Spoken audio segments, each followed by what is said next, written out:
আসসালামু আলাইকুম সবাই কেমন আছেন? আশা করি ভালো আছেন। আমিও আলহামদুলিল্লাহ আপনাদের দোয়ায় ভালো আছি। তো আজকে আমি যেই রিসোর্টের যেই সুন্দর জায়গাগুলো ছিল সেইগুলো কিন্তু আপনাদের দেখানো হয় নাই। সেগুলোই আজকে আমি একটু দেখাবো। তো দেখুন কত সুন্দর। আমি রিসোর্টের নামটা বলছি না। শুধু আপনারা দেখবেন। তো আমাদের প্রতি বছরই এই পিকনিকটাতে যাওয়া হয়। প্রতিবার অনেক জায়গা যাওয়া হয়, এক সময়ে এক জায়গায় যাওয়া হয়। তো প্রতি বছরে এই পিকনিকটা হয়, এটা ব্যায়ামের তরফ থেকে সকালবেলা যে হাতির ঝিলে উজ্জীবনে আমাদের একটা গ্রুপ আছে, সেখানে ব্যায়াম করা হয়। ওখান থেকে প্রতি বছরে একবার করে যাওয়া হয়। খুবই মজা হয়, অনেক আনন্দ করা হয়, খেলাধুলা হয়। আর এই যে দেখুন আমের মুকুলগুলো। তো আমাদের ঢাকা শহরের বাচ্চারা কিন্তু আমের মুকুল দেখে নাই, সেজন্য একটু শ্যুট করে নিলাম, দেখিয়ে দিলাম কিভাবে আমের মুকুলটা। আর এই যে দেখুন এই পাশটা খুবই সুন্দর। রিসোর্টের মধ্যে অনেকগুলো ভাগ করা ছিল, অনেকগুলো পিকনিকের দলেরাই যেতে পারবে। অনেক এলাকা থেকে 5-10টা গ্রুপ আসতে পারবে, এত বড়।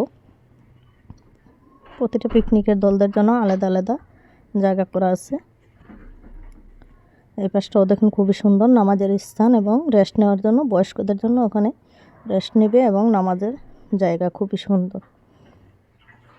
তো দেখুন সবাই খোলামেলা পেয়ে, আর এত সুন্দর রৌদ্র ছিল যে সবাই খুব সুন্দরভাবে ঘোরাফেরা করতেছিল। আমার এই জায়গাটা বেশি ভালো লাগতেছিল, খুবই সুন্দর এই জায়গাটা। এই যে এটাও দেখুন কত সুন্দর।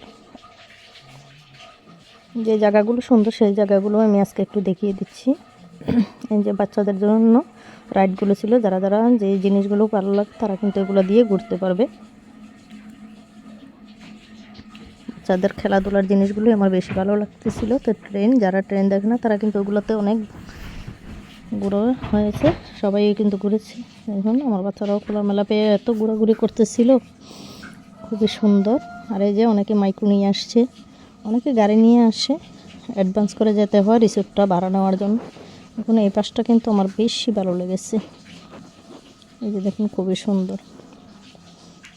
এই যে এখানে ছিল এই যে হুমায়ুন আহমেদের নুহাসপল্লির একটা জায়গার মতো, সেখানে উঠে আমি একটু ছবি তুলেছিলাম। আর এখানে ছিল কফি হাউস, সে কফি হাউসে অনেকে এই পিকনিক খাওয়ার পর, অনুষ্ঠানের পর এখানে গিয়ে একটু রেস্ট নেয়, খাওয়া দাওয়া করে। আর এখানে অনেক বাচ্চারা দৌড়াদৌড়ি লাফালাফি করছিল, ওখানেও কিন্তু খুবই সুন্দর দেখুন। এই যে আর এখানে একটা পেঁপে গাছ, মাশাআল্লাহ অনেক পেঁপে, কিন্তু কেউ কিন্তু একটা ফলও নষ্ট করে না এবং কেউ কিন্তু নেয় নাই। আর এই যে এখানে ঝর্ণা, এখানে গোসলের দেখুন খুবই সুন্দর সুইমিং পুল।